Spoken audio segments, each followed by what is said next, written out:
একটা বেহতার কি হতাম সাংঘাতিক বেহতার, তার আর বিয়ে হয় না, বয়স হয়ে যে গীতি আছে। তে তার দাদা রেগে ধরছে, দাদা আপনার মতো দাদা থাকতে আমার বিয়ে হওয়ার নাই। হ্যাঁ আপনার দাদা কি কেমন লাগবে? কারে ইয়া তুইও তো ইয়া সবসময় সময় মতো আমার ডাক দিচ্ছা, এবার যখন বিয়ে হইব আমার আগের থেকে খবর দিবি, কেমনে বিয়া করার লাগবে এটা দেখবি, আমি সাইজ করে আলাম। তো দাদা কইছে তোর সমস্যাটা কি?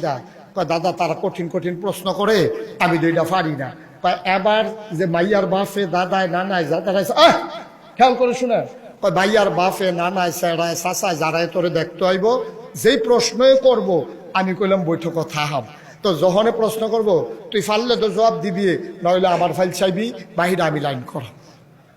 এখন ফলারে চাইতে মাইয়ার নানা হইলে আলেম, মাদ্রাসাত ফরাইছে আগিলা দিন মানুষ।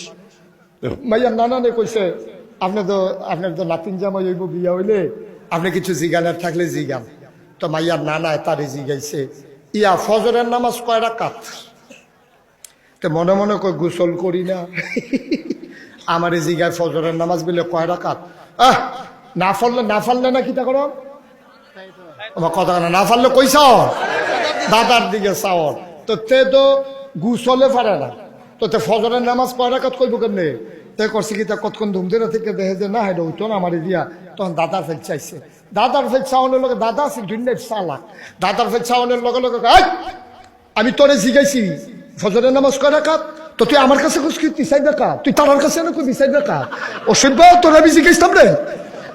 মা হেতার দম খাইয়া টম খাইয়া খারাপ ক 4 রাকাত ক, তুই খেলিয়া ক।